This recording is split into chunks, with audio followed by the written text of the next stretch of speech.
เป็นยังไงพอครับอิ่มแล้วบ่อิ่มแล้วอิ่มแล้ว อิ่มยังไว้แท้เนาะ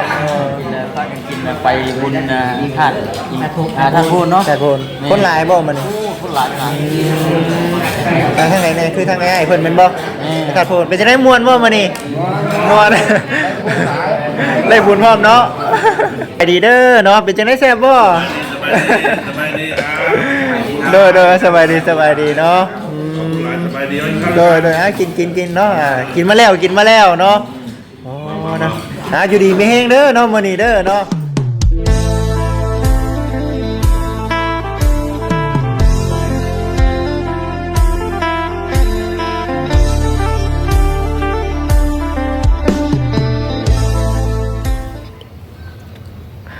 โดยพ่อแม่พี่น้องกับสบายดีและสวัสดีเด้อพ่อแม่พี่น้องเบิดสุขุสุคน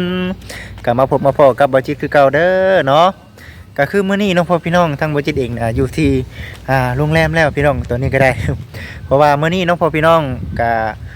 พาทางทีมงานเนาะทางพ่อแม่พี่น้องทางฝั่งไทยเพิ่นพุ่นแหละที่ว่าได้นัดกันมื้อนั้นน้องพ่อพี่น้องบัดนี้ก็ได้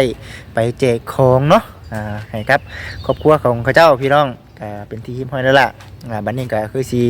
มานอนพักอยู่โรงแรมนี่เนาะแต่ว่าตอนนี้น้องพ่อพี่น้องคือทางทีมงานเฮาเนาะว่าได้ก็ได้พากันไปกินข้าวแล้วก็ทางบ่จิตเองเนาะก็สิพาพ่อแม่พี่น้องไปเบิ่งบรรยากาศตอนกินข้าวอยู่ที่โรงแรมเพิ่นเด้อน้องพ่อพี่น้องโอเคน้องพ่อพี่น้องไปติดตามรับชมนํกันได้เด้อเนาะโอเคเด้อตอนนี้ก็อยู่ที่โรงแรมพี่น้องโรงแรมอุทัยพาโศกเนาะนี่เลยบริเวณเพิ่นทางทีมงานเฮาก็ได้พากันไปอยู่พุ่นแล้วพี่น้อง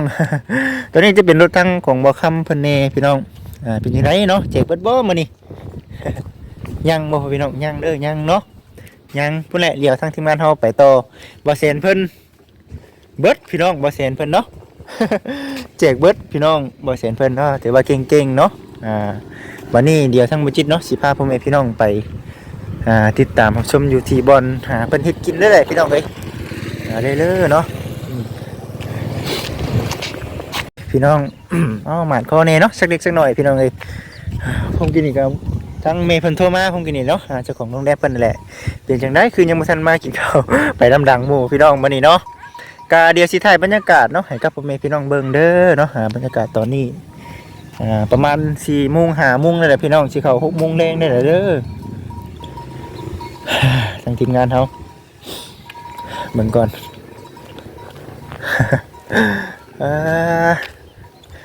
เบิ่งบรรยากาศตอนนี้เป็นจังไดเบิ่งก่อนนะ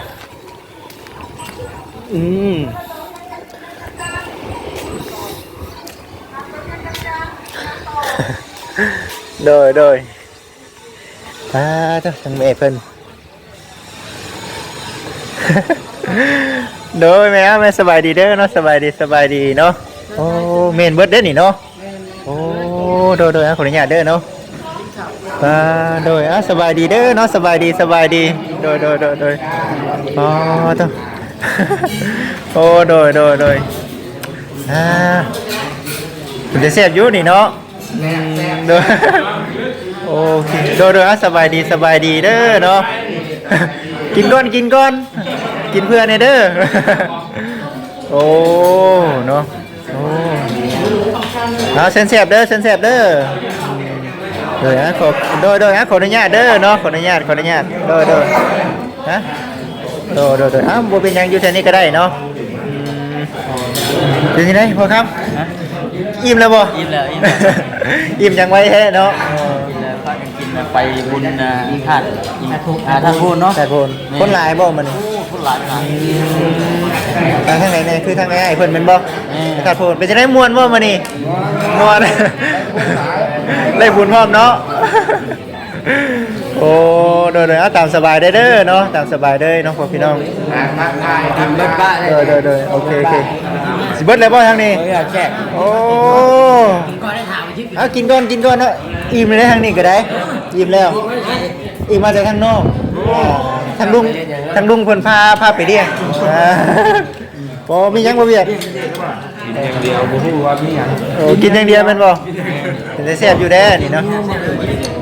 เมนูกินอย่างเดียวกินไป คือกินลายใช่เนาะอย่างเดียวโอ้เด้อเดี๋ยวสิไปทักทายสบายดีกับเตระตู้ก่อนเด้อเนาะเด้อสบายดีเด้อเนาะเป็นจังได๋แซ่บบ่ สบายดีสบายดีเนาะ สบายดี กินเนาะกินมาแล้วเนาะอ๋อนะอยู่ดีมีแฮงเด้อเนาะมื้อนี้เด้อเนาะแล้วไปเฮ็ดบุญเนาะมื้อนี้โดยสบายดีเนาะโดยโดยสบายดีโอ้เนาะคือสิม่วนเนาะมื้อนี้เนาะม่วนอยู่บ่โดยจังได๋ก็บุญคำนำสู่เด้อมื้อนี้เด้อเนาะญาติพี่น้องที่ว่าได้มาแต่คึกแต่ไก่เนาะพ่อพี่น้องโดยสบายดีเด้อเนาะสบายดีสบายดีเนาะโดยตัวลาบนะฮะเนาะแม่นบ่โอ้เป็นจังได๋เมื่อยบ่มื้อนี้เมื่อยอยู่บ่โอ้ได้อยู่เนาะโดยจังได๋ก็ขอมุกขอบใจขอบบุญขอบคุณหลายๆเด้อเนาะทางเฮานี่โอ้คือสิดีใจแฮงเนาะเพราะว่าได้โอ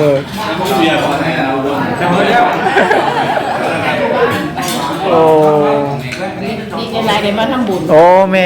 นทั้งนี้ก็ดีใจหลายเนาะที่ว่าได้พาทั้งทีมงานนะโอ้ก็ดีมุกดีใจเนาะเด้อตามสบายเด้อเนาะตามสบายเด้อมาทางนี้เด้อเนาะเป็นจังไดเนาะเด้อสบายดีกินแล้วลุงเพิ่นพาไปกินโอ้ไม่ใช่ไหมอ่ะแม่อิ่มแล้วยังไม่มาทันทีอ่ะไหนแม่ไหนแม่เจ้าเด้ดิ แม่เหลืออยู่ในรถมากินอันนี้ก่อน ให้น้องขาไม่ได้เลยเอามาอยู่ในถา2มชุดเด้อตามสบายเด้อเนาะตามสบายบุญคำนำสู่เด้อเนาะอยู่ดีมีแฮงบ่ทุกทุกคนเด้อพี่น้องโอ้เนาะบุญแฮงเด้อมื้อนี้เด้อเนาะเด้อแม่นแล้วเด้อโอ้มียำมาเพิ่มอีกเนาะกินมาแต่ทั้งนอกได้แม่นกินมาแต่ทั้งนอกแล้วเด้อเป็นจังได๋แซ่บบ่โอ้คักน้องพ่อพี่น้องคักในนี่เดี๋ยวน้องพ่อพี่น้องได้ทักทายแล้วตัวขอทา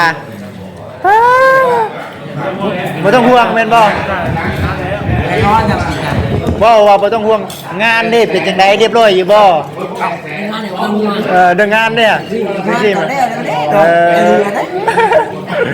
เดือบ่เซนเก่งบ่เซนนี่เก่งเด้อบ่เซนนั่นแหละจังว่าพาเพิ่นไปส้มหม่องนั้นแค่นี้เนาะโอ้ของก็เบิดเลยแม่นบ่โอ้เราตั้งกินกันแล้วก็ไปทำที่บ่จิตกันไปเนาะเอาจังได๋ก็ขอบคุณขอบใจหมู่คู่หลายๆเด้อเนาะว่าได้ก็ที่ว่าช่วยกันเนาะทีมงานเฮาช่วยกันนะพี่น้องว่าได้ก็ถึงแต่ว่าบ่ทั่วบ่ถึงบ่คักบ่แน่ก็ขอโทษขออภัยนำหลายๆเนาะนั่นแหละเอาก็แม่เอาก็เฮ็ดเต็มที่เนาะเต็มที่เมื่อยอยู่แต่ว่ามีความสุขเนาะเฮ็ดงานพี่น้องเต้นๆเนาะครั้งแรกพี่น้อง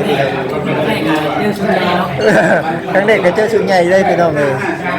น้องกินเนาะเบิดอยู่บ่นี่เบิดห่อได้บ่ตาเอ้ยห่อบ่โอ้จะห่ออยู่อ่ะขอยิบเป็นกล้องก็จะห่อโดยพี่น้องตอนนี้ก็เบิ่งบรรยากาศเด้อเนาะข้างนอกพี่น้องเอ้ยตอนนี้ก็ทางร้านเพิ่นก็จัดให้ตามนี้เนาะเด้อ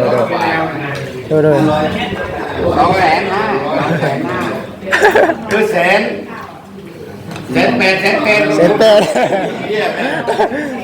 โดยโอ้ยแม่ เต็มที่เนาะโอ้ขอบมุกขอบใจละลายไหมแซ่บแซ่บบ่แซ่บจะบ่สุดยอดเนาะอาจารย์นี่จ้ะเช่นสัญญาบ่ตาล่ำอีกแล้ว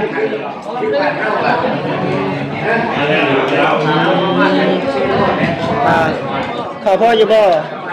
ยังอยู่ยินนะบ่ทางไหนเป็นไรบ่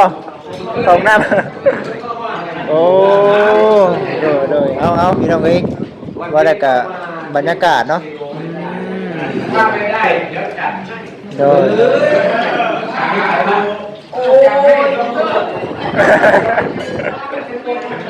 โอ้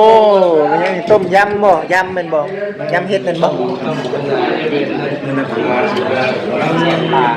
ต้มเสร็จปลาเป็นบ่โดยพี่น้องอยู่ที่ร้านของทางอาจารย์เพิ่นเด้อเนาะก็คืออยู่ที่โรงแรม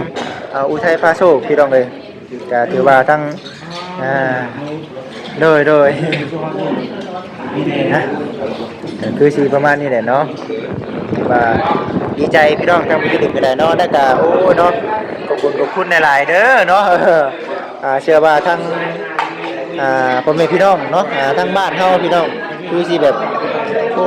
ดีใจเนาะดีใจแฮงพี่น้องเอ้ยที่มาทางทีมงานเนาะว่าได้ก็ทั้งเครือข่ายเนาะกสิกรออมทรัพย์เนาะแห่งประเทศไทยเครือข่ายหลายเนาะหลายเครือข่ายอยู่พี่น้องที่ว่าได้มาร่วมงานในครั้งนี้เนาะแบ่งเป็น3สายพี่น้องเอ้ยป้าตัว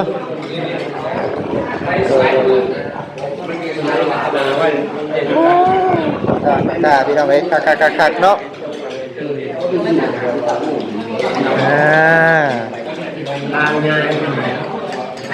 ย่านเนี่ยบ่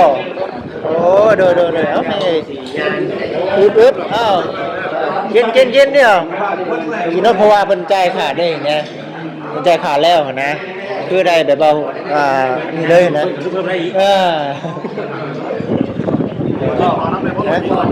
นี่ข้าวบ่กินอยู่เนาะยืนเมาซื่อเนาะโอ้มาอีกแล้วพี่น้องมาอีกแล้วเด้อเนาะตอนนี้ก็ให้ทางคณะทีมงานได้ให้เพิ่นเนาะกินแบบอร่อยก่อนพี่น้องเอ้ยเนาะมื้ออื่นก็คือสิได้แยกย้ายกันเด้อเนาะตอนนี้แต่ว่าอยู่ดีมีแห้งเพิ่นก็ได้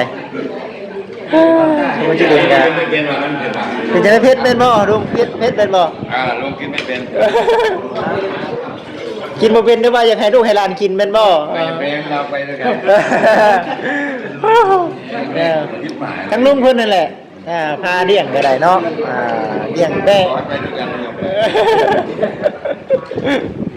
โอ้เขาท่าเนาะแซ่บพี่น้องเอ้ยผมอยากกินสวัสดิ์เนี่ยว่ะ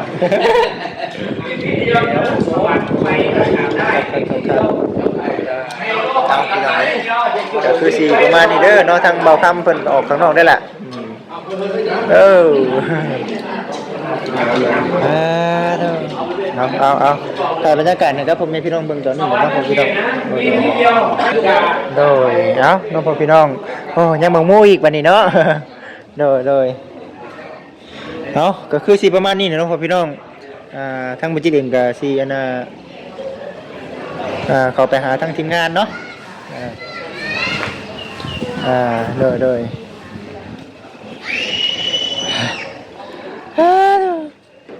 เป็นจังได๋บัดนี้อิ่มแล้วบ่เฮ้ยบ่คำหายบ่คำอุทุพรหายกับบ่คำมันเสยผู้ทองน่ะหายแล้วไปรถรุ่นบ่ไปรถได้กุยโบ้เพิ่นน่ะบ้านนางน้ำโตบ่ตาโอ้โดดเอานางน้องมาเช่นนางน้องมีในเสียวน้ำนี่ไม่ให้บ่ยังโตโอ้ยไปดิว่าจิตจักรหัสโอ้รหัสยังว่าจิตรหัสจักรหัสเดี๋ยวนะบ่บอกออกไปนอกวิเศษจังต้องไปให้อยู่บ่ให้บ่อยู่บ่ได้โนวันนี้ครอบครัวบ่ได้นี่บ่จิตเป็นสวยเนาะ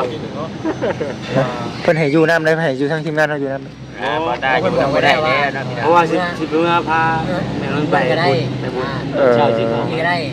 ตอนเช้าน่ะ เช้าเขาเอาใหม่ 6:30นเพิ่นกินข้าวอยู่นี่ได้